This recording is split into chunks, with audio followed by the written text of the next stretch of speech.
The warning lights flashed red across the control room of Kepler-7's station. Commander Rix Valdrin looked up from his daily reports, his 4 eyes focusing on the main display screen. In his 200 years of service to the Valian Empire, he had seen many strange things in space. But this was different. "Sir, we have a problem," said sensor technician Kira Mathis. Her voice shook slightly. She was young, only in her first year at the station. "The long-range sensors are picking up something impossible." Valdrin walked over to her station. His tall, thin frame moved with the grace that came from decades in low gravity. "What kind of impossible, technician?" "A ship, sir, moving at 47% light speed in normal space." Kira's green skin had turned pale. "No hyperspace signature. No energy readings that match any known drive system." The commander stared at the numbers on the screen. Every species in the galaxy knew the rules of physics. Nothing could move that fast in normal space without tearing itself apart. Even the most advanced Valian ships could only reach 15% light speed before their hulls would crack under the stress. "Run a full diagnostic on the sensor array," Valdrin ordered. "This has to be a malfunction."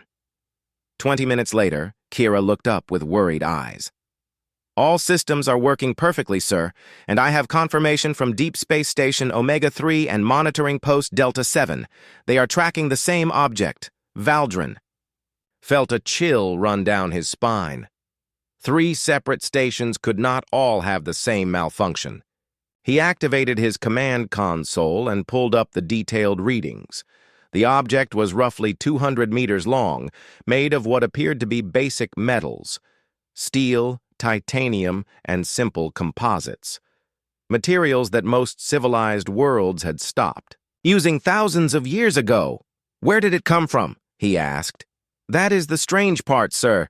According to its trajectory, it came from the direction of Sector 7G. But there are no spacefaring civilizations in that area, only a few primitive worlds that have not even achieved faster-than-light travel." The commander called up the sector map on the main screen. Sector 7G was at the very edge of mapped space. The Empire had sent survey ships there decades ago. They found several worlds with life, but nothing advanced.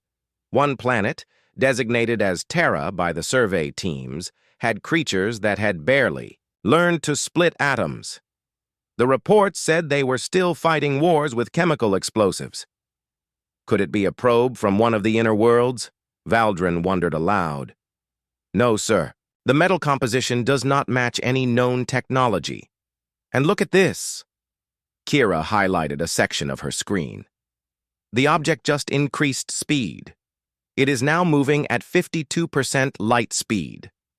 The impossible had become more impossible. Valdrin had commanded this station for 30 years. He had seen smugglers, pirates, and even experimental military vessels. Nothing had ever moved this fast. Nothing should be able to move this fast. On the other side of space, Captain Lee Dong-min stood on the bridge of the UES Horizon. The Earth ship was humanity's first attempt at deep space exploration beyond the solar system. Lee was proud of his crew and their mission. They had been traveling for 6 months, testing new technologies that human scientists had developed. "Navigation report," Lee called out. Park Ji-won looked up from her station. She was the ship's navigation officer and one of Earth's best physicists. "We are maintaining 52% light speed, Captain. The momentum cascade drive is working perfectly." Lee smiled. The momentum cascade drive was humanity's greatest achievement. Unlike other species who had to tear holes in space to travel fast, humans had found a different way. They had learned to reduce the mass of their ships without changing their structure. It was simple physics, but no one else had thought of it. "Any problems with the hull?" Lee asked Chief Engineer Choi Min-ho. "None at all, Captain.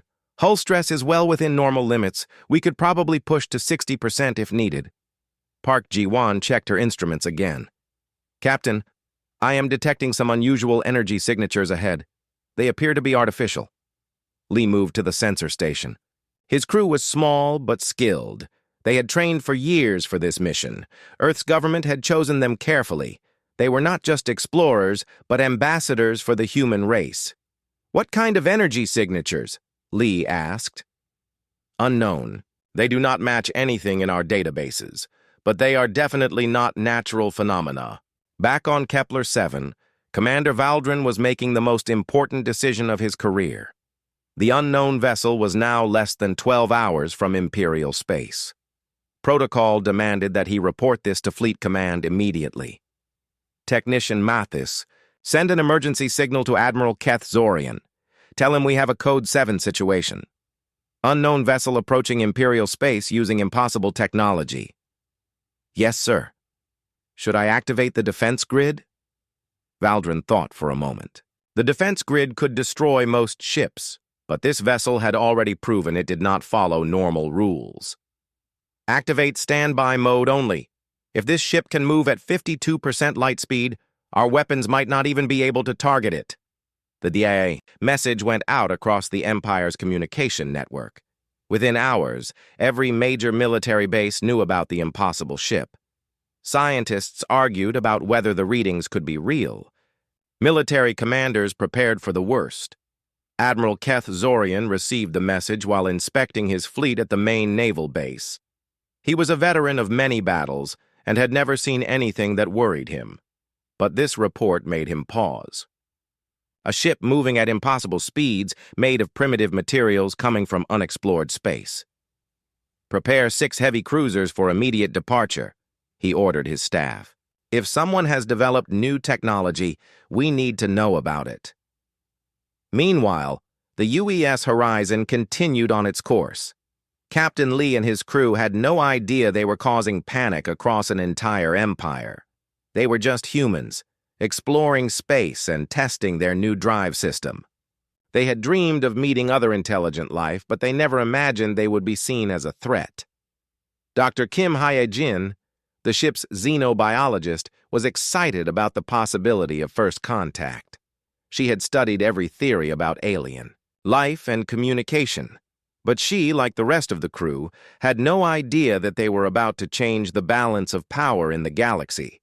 The Horizon pushed forward through space, its momentum cascade drive working flawlessly. Behind them, the most powerful empire in the galaxy scrambled to understand what they were seeing. Ahead lay the unknown, and perhaps the first meeting between humans and aliens. Neither side knew that this moment would change everything. Admiral Keth Zorian stood on the bridge of his flagship, the VES Dominator. Around him, 5 other heavy cruisers moved in perfect formation through hyperspace. These were the finest ships in the Valian fleet, each one capable of destroying a small moon. But Zorian felt uneasy about this mission. "How long until we reach the intercept point?" he asked his navigation officer. 4 hours, Admiral. The unknown vessel is maintaining its impossible speed. Zorian studied the tactical display. His intelligence officers had been working around the clock to understand what they were facing. The results made no sense. According to their analysis, the ship came from a world called Terra, inhabited by primitive beings who had barely achieved nuclear technology. "Tell me again what we know about this Terra," Zorian said to his intelligence chief. Commander Nex Thorne consulted his datapad. "Survey mission 43 years ago, sir. Planet designation Terra, third world from a yellow star. Populated by bipedal creatures who call themselves humans. Technology level rated as primitive. They had just learned to split atoms and were still fighting wars with chemical weapons. And now one of their ships is moving at speeds that should be impossible. It appears so, sir, but there must be some explanation. Perhaps they found abandoned technology from an ancient civilization." Zorian was not convinced. In his 50 years of military service, he had learned that the most dangerous enemies were often the ones you underestimated. "What about their ship? Construction?" "Basic metals, sir. Steel, titanium, aluminum alloys. Nothing we have not seen before. But the way they are arranged is unusual. The hull design does not match any known engineering principles." On the UES Horizon, Captain Lee was reviewing the ship's performance reports with Chief Engineer Choi Min-ho. The momentum cascade drive had exceeded all expectations. They were covering distances that should have taken months in just days. The energy consumption is actually lower than our projections, Choi reported. We could maintain this speed for another 6 months without refueling. Lee nodded. Humanity had always been good at finding efficient solutions to complex problems. While other civilizations might use brute force, humans preferred elegant simplicity. The momentum cascade drive was a perfect example. Instead of fighting physics, they had found a way to work with it. "Captain," called Navigation Officer Park Ji-won, "I am detecting multiple large objects ahead. They appear to be ships." Lee moved to the sensor station. On the screen, he could see 6 large vessels arranged in a formation that looked distinctly military. "Are they moving to intercept us?" "Yes, sir." "They are coming out of what appears to be faster than light travel." Dr. Kim Hye-jin hurried to the bridge. As the ship's xenobiologist and first contact specialist, this was the moment she had been preparing for her entire career. "Captain, if these are alien ships, we need to be very careful about how we approach them," Lee agreed. Humanity had spent decades preparing protocols for first contact with alien species. The key was to appear peaceful and non-threatening while also showing that humans were intelligent and worthy of respect. "Reduce speed to 20% light," Lee ordered, "and activate the Universal Communication Array." The horizon began to slow down, though even at 20% light speed it was still moving faster than any Valian ship could manage. The Universal Communication Array was humanity's attempt to create a way to talk with aliens. It could broadcast mathematical concepts, basic physics, and simple images. Admiral Zorian watched in amazement as the unknown vessel began to slow down. "They detected us before we even dropped out of hyperspace," he said to his officers. "How is that possible?" "Unknown, sir. Our stealth systems should have made us invisible until we were much closer, and they are slowing down. That suggests they do not want a fight." Zorian made a decision. "Send them a standard first contact message. Mathematical sequences, basic physics, peaceful intentions." A few minutes later, something incredible happened. The unknown vessel responded. Not only did it respond, but it did so in perfect galactic standard, the common language used by all civilized species in the Empire. "This is Captain Lee Dong-min of the United Earthship Horizon. We come in peace and hope to establish friendly relations with your people." The bridge of the Dominator fell silent. How could a primitive species from an unknown world speak galactic standard? It took most civilizations centuries to learn the language after first contact. "How do they know our language?" Zorian asked. Commander Thorne checked his instruments frantically. "I do not know, sir. According to our records, no contact has ever been made with their world." On the horizon, Park Ji-won was equally puzzled. "Captain, they are broadcasting in a language that matches several linguistic patterns in our databases. Our computer was able to translate it almost immediately." Dr. Kim was fascinated. "This suggests that either we have similar linguistic development, or one of our species has encountered the other before." Lee decided to be direct. "This is Captain Lee to the Valian vessels. We would like to meet with your representatives to discuss peaceful relations between our species." Admiral Zorian was shocked again. Not only did these humans speak galactic standard, but they also knew the name of his species. "How do they know we are Valian?" "Sir, their sensors might be more advanced than we thought." Zorian realized he was dealing with something completely unexpected. These were not primitive beings who had stumbled across ancient technology. These were intelligent creatures with capabilities that his empire did not understand. "Send a response. Tell them we would be honored to meet with them." Chief Engineer Choi was monitoring the alien ships from the Horizon's engineering section. What he saw impressed him. "Captain, these vessels show remarkable engineering. Their power systems are far more advanced than ours." Lee was not surprised. Humanity had always assumed that older civilizations would have better technology, but humans had their own strengths. Can you analyze their propulsion systems? They seem to use some kind of space-folding technology. Very elegant, but also very energy-intensive. Our momentum cascade drive is actually more efficient for sustained, high-speed travel. Dr. Kim was preparing her first contact protocols when something interesting happened. The lead alien vessel sent detailed information about a neutral meeting location. It was a space station about 2 days' travel away. They want to meet at a place called Deep Space Station Omega-3, she reported to Captain Lee.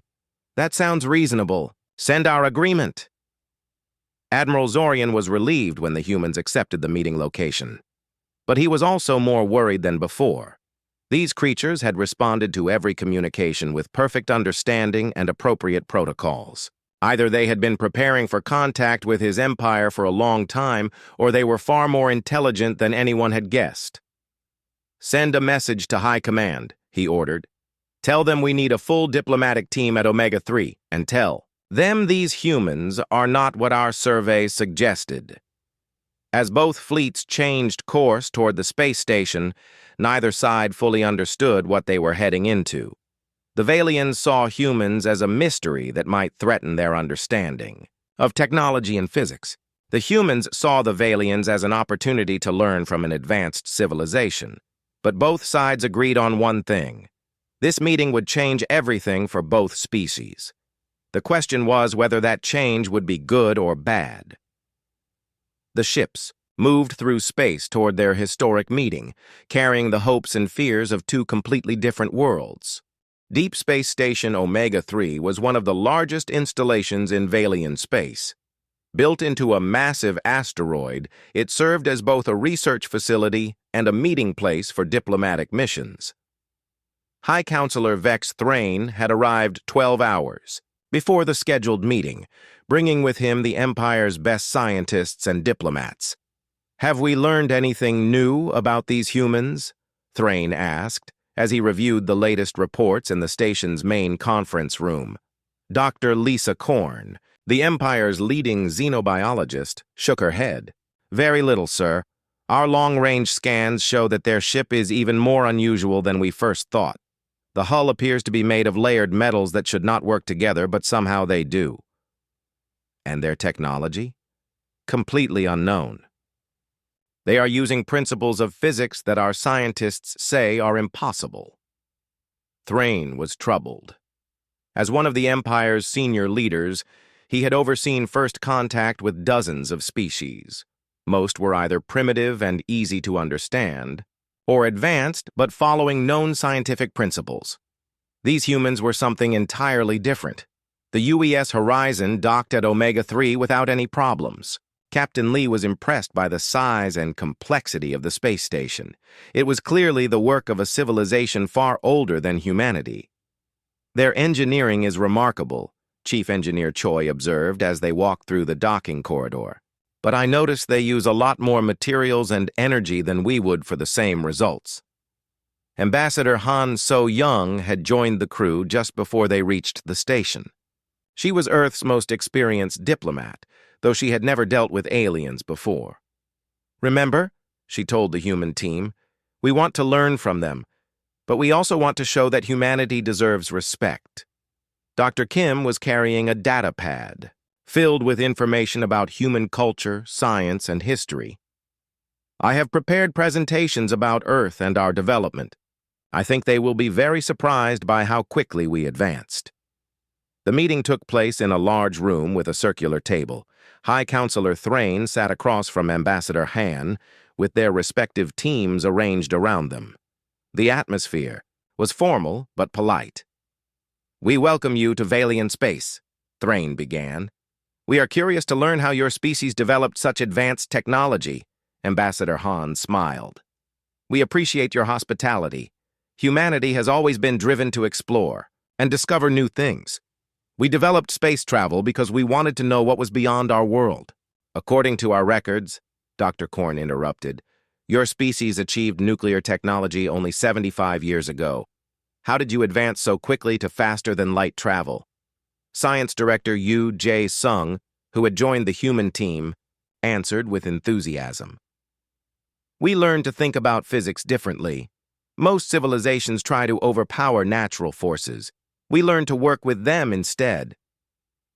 The Valian scientists looked puzzled. Dr. Korn leaned forward. Can you explain what you mean? Certainly, Yu continued. Take your faster-than-light drives. You tear holes in space and force your way through. It works, but it requires enormous amounts of energy. We found a way to reduce our ship's interaction with space-time itself. That is impossible, said Chief Science Advisor Rex Morthan. Mass is fundamental. You cannot simply reduce it. Yu smiled. You cannot reduce mass, but you can reduce its effects. We call it momentum cascade theory. By creating controlled gravitational fields around our ship, we can make space-time think our ship has less mass than it actually does. The Valian scientists stared at him in shock. The mathematics of what he was describing would require completely new understanding of physics. Could you demonstrate this? Thrain asked carefully. Captain Lee nodded. We would be happy to show you. But first, may we ask about your civilization? How long have the Valians been traveling between stars? Nearly 10,000 years, Thrain answered proudly. We have explored most of this galaxy and have contact with over 200 different species. Ambassador Han was impressed but not intimidated. That is remarkable. Humanity has been spacefaring for only 50 years. We have much to learn from you. 50 years? Dr. Korn could barely believe it. And you developed faster-than-light travel in that time? Actually, we achieved it 37 years ago, Dr. Kim said. We have been improving it ever since. The Valians looked at each other in amazement. Even their most advanced species had taken centuries to develop hyperspace travel after achieving basic spaceflight. How is such rapid development possible? Thrain asked. Ambassador Han chose her words carefully. Humans face many challenges on our world. We have learned to adapt quickly and find creative solutions to problems. Chief Engineer Choi added, We also share information freely among all our people. Every human scientist has access to all our research. This surprised the Valians even more. Most civilizations guarded their scientific knowledge carefully, sharing it only among their own kind. You share all your knowledge? Dr. Morthan asked. Even military technology? We have some restrictions, Captain Lee admitted. But generally, yes, we believe that everyone benefits when knowledge is shared. High Counselor Thrain was beginning to understand that these humans were not just technologically different, but culturally different as well. Would you be willing to share some of your scientific knowledge with us? Of course, Science Director Yu said immediately. We would also like to learn from your research. Perhaps we can help each other. Dr. Korn looked skeptical. What could we possibly learn from a species that has been spacefaring for only 50 years? Ambassador Han remained diplomatic. Perhaps our different approaches to problems could offer new perspectives. The meeting continued for several hours. The humans shared basic information about momentum cascade theory, while the Vaelians explained hyperspace physics. Both sides learned that their approaches to science were completely different. Later, Admiral Zorian joined the meeting to discuss practical matters. We would like to conduct a joint training exercise, he said, to better understand your capabilities. Captain Lee agreed. We would be honored to participate. The exercise took place in open space near the station. The horizon faced off against 3 Valian cruisers in a simulated combat scenario. The Valians expected to easily outmaneuver the single human ship. They were wrong. The horizon moved through space like it was dancing. It avoided every weapons lock, predicted every Valian tactic, and responded faster than should have been possible. In 15 minutes, the simulation showed that the human ship would have disabled all 3 Valian vessels without taking any damage. Admiral Zorian stared at the results in disbelief. How did they do that? Their reaction time is incredible, his tactical officer reported. They seem to know what we are going to do before we do it. Back on the station, the mood had changed completely. The Valians no longer saw the humans as primitive beings with lucky technology. They saw them as something entirely new and potentially very dangerous. High Counselor Thrain called for a private meeting with his advisors. These humans are not what they appear to be, he said. We need to inform the Empress immediately. Meanwhile, the human team was equally surprised by what they had learned. The Valian Empire was vast and powerful, but their approach to problems was very different from humanity's. They rely on size and overwhelming force, Captain Lee observed. We rely on speed and adaptability. Ambassador Han was thinking about the bigger picture. This could be the beginning of a very important relationship, but we need to be careful. They are clearly worried about us. As both sides prepared their reports for their respective leaders, neither fully understood what they had discovered. The humans had found a vast galactic civilization with technology and knowledge beyond their dreams. The Valians had found a species that challenged everything they thought they knew about physics, warfare, and civilization itself. The meeting at Omega-3 had been successful, but it had also raised as many questions as it answered. Both sides agreed to continue talking, but they also knew that the galaxy would never be the same. 3 weeks after the first meeting at Omega-3, the situation changed dramatically. Valian long-range sensors detected 15 more human ships approaching the station. These were not exploration vessels like the Horizon. They were clearly military ships, and they were moving in perfect formation at speeds that still seemed impossible. Empress Lyra Valios herself was traveling to the station aboard her personal flagship, the VES Eternal Glory. She was accompanied by the largest fleet the Empire had assembled in decades. The Empress rarely left her homeworld, but the reports about the humans had convinced her that this situation required her personal attention. Tell me again what our intelligence suggests, the Empress said to her chief advisor as they traveled. Through hyperspace.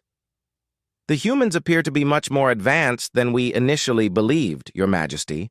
Their technology operates on principles we do not understand, and their tactical abilities are extraordinary.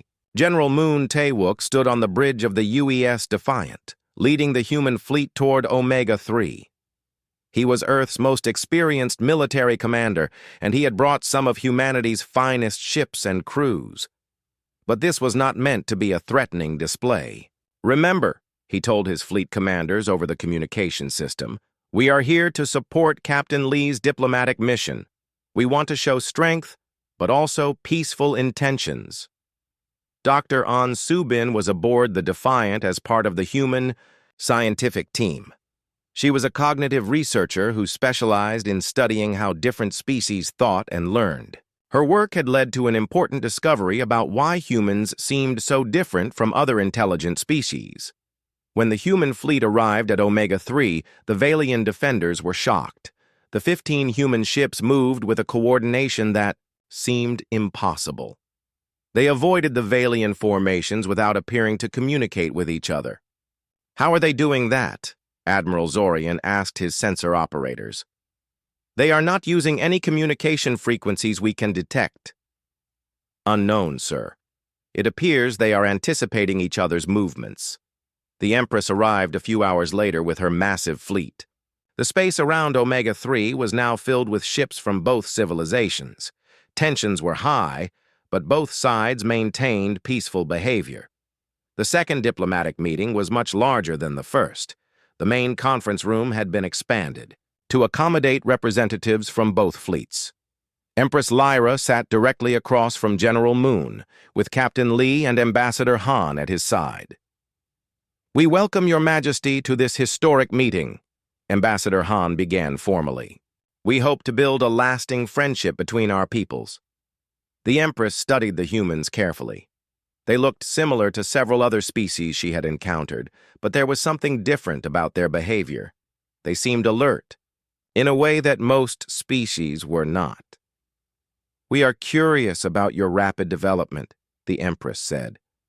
"Most species take thousands of years to achieve what you have accomplished in decades." General Moon answered thoughtfully. "Humans have always faced challenges that required quick adaptation. Our world has taught us to be flexible and creative." Dr. An stepped forward. "Your Majesty, if I may, I believe I can explain why humans seem so different from other species." The Empress nodded for her to continue. "We have been studying the evolution of intelligent species throughout the galaxy," Dr. An began. "Most civilizations developed on what we call garden worlds, planets with stable climates, few natural disasters, and relatively peaceful environments." High Counselor Thrain leaned forward with interest. "And your world was different?" "Very different. Earth is what your own classification system calls a Class 12 deathworld, the highest danger rating possible." The Valian representatives gasped. Deathworlds were extremely rare, and most were considered uninhabitable. The idea that intelligent life could evolve on such a planet was almost unthinkable. "That is impossible," Dr. Korn said. "No complex life could survive on a Class 12 world," Dr. An smiled. "Not only did we survive, but we thrived. Earth has massive storms, earthquakes, volcanic eruptions, ice ages, and dozens of species that could kill a human in seconds. For millions of years, our ancestors had to adapt or die." "And this affected your mental development?" the Empress asked. "Exactly. While other species learned to think in straight lines, humans learned to think in multiple directions at once. We constantly prepare for unexpected dangers and opportunities." Science Director Yu added. "This is why our technology develops so quickly. We are always looking for better ways to solve problems, because on Earth, the old ways might stop working at any moment." General Moon explained the military implications. "This is also why our tactical abilities seem unusual to you. Human soldiers are trained to expect the unexpected and adapt to changing situations instantly." Admiral Zorian was beginning to understand. "So when we move our ships in formation, you are already thinking about what we will do next?" Captain Lee nodded. "We see patterns and predict outcomes naturally. It is not special training. It is how our minds work." The Empress was fascinated but also concerned. "If your species is naturally adapted for warfare, how do we know you will remain peaceful?" Ambassador Han answered carefully. "Because we have learned that cooperation achieves better results than conflict. Yes, we are adapted for survival, but we are also adapted for working together," Dr. An explained further. "Humans survived on Earth by forming strong social groups. We learned to share resources, protect each other, and solve problems as a team. War exists among humans, but so does cooperation." General Moon added, "We came to space not to conquer, but to explore. We want to learn from civilizations like yours." Prince Dex Valios, the Empress's son, had been listening quietly. Now he spoke up. "Mother, perhaps this is an opportunity rather than a threat. If humans think differently than we do, they might help us solve problems we have struggled with for centuries." The Empress considered this. "What kind of problems?" Science Director Yu consulted his datapad. "We have reviewed some of your scientific literature.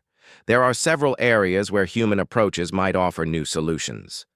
He began explaining momentum cascade theory in more detail.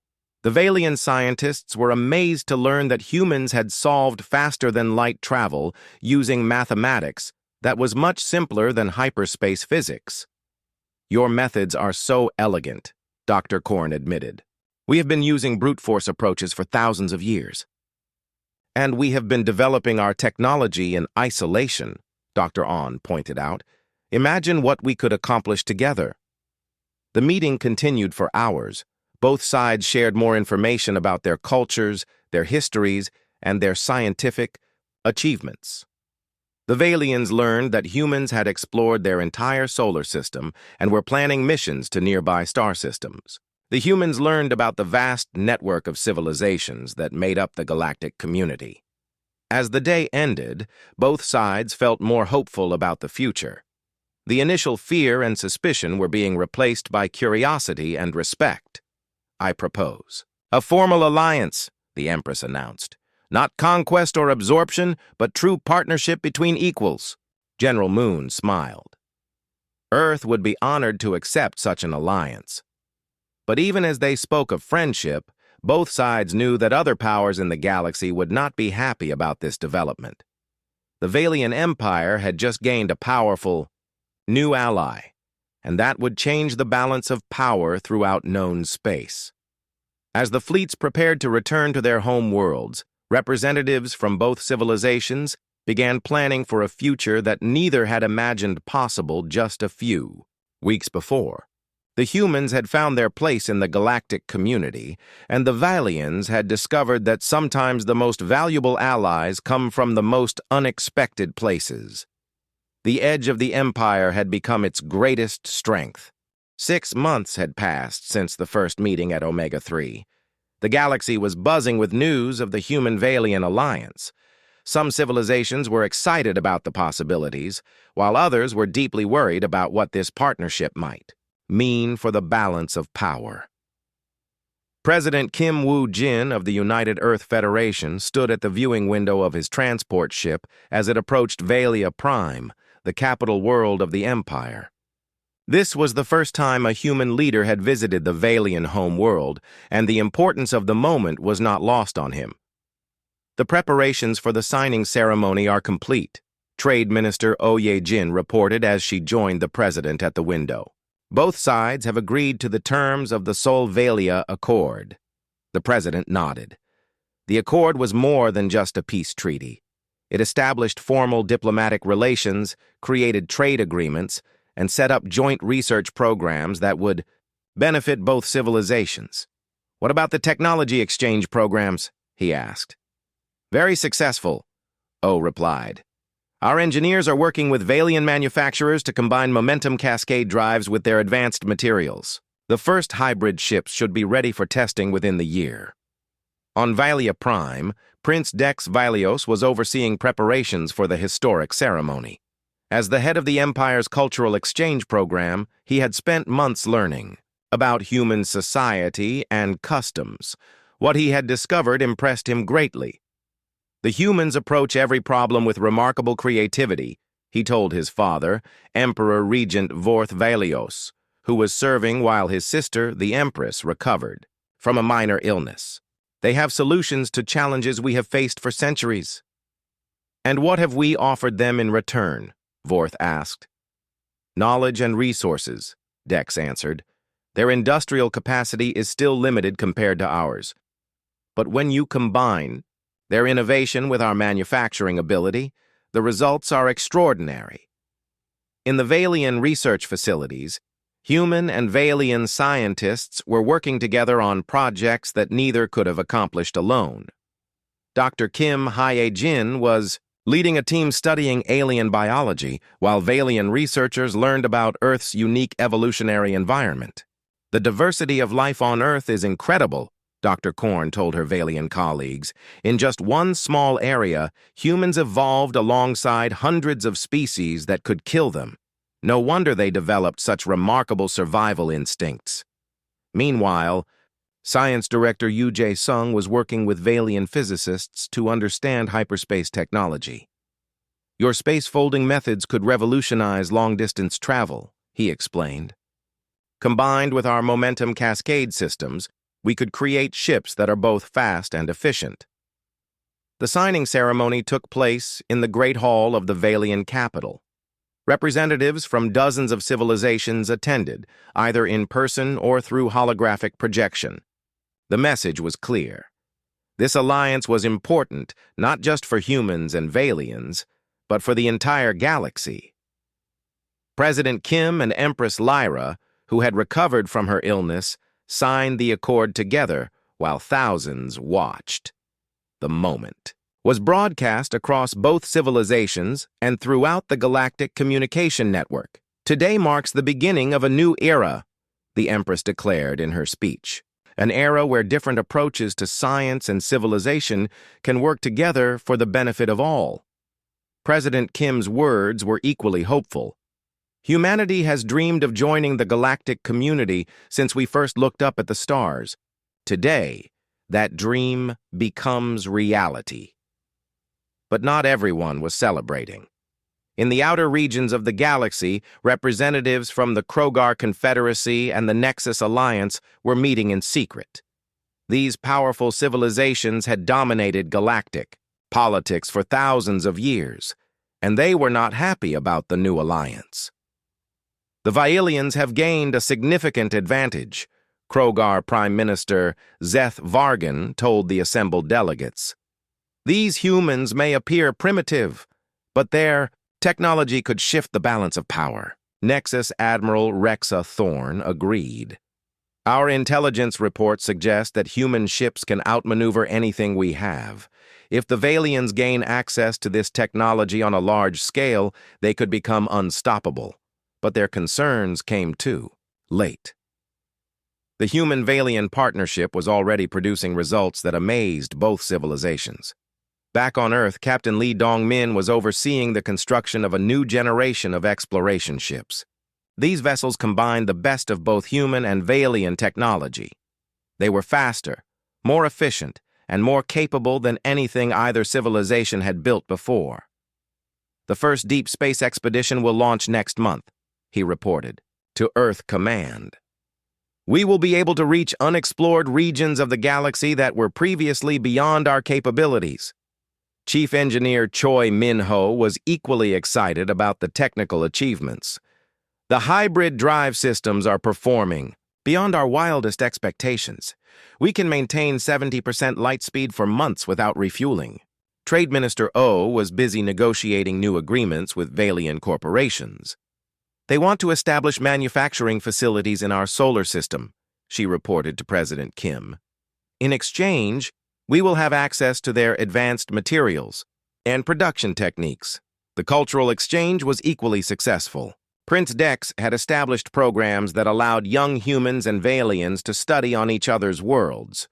The results were remarkable. Human students adapt to our technology much faster than we expected, he reported to the Empress. And our students are learning to think more creatively by studying human approaches to problem solving. Commander Rix Valdron, who had first detected the impossible human ship, was now serving as the head of the Joint Human-Vailian Monitoring Network. His station, Kepler-7, had been expanded and upgraded with both human and Vailian technology.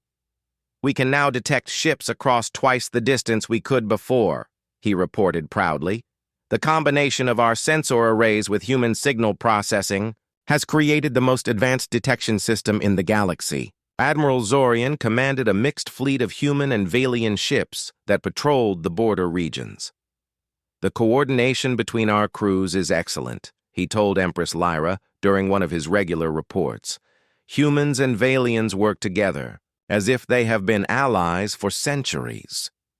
A year after the signing of the Solvalia Accord, both civilizations had been transformed. Humans had gained access to advanced technology and knowledge that accelerated their development by centuries. Vailians had learned new approaches to science and engineering that solved problems they had struggled with for millennia. But perhaps most importantly, both species had learned that cooperation could achieve far more than competition. The Alliance had created innovations that neither civilization could have developed alone. As President Kim stood in his office on Earth, looking out at the bustling spaceport where human and Vailian ships worked side by side, he reflected on how much had changed since Captain Lee first detected those mysterious energy signatures.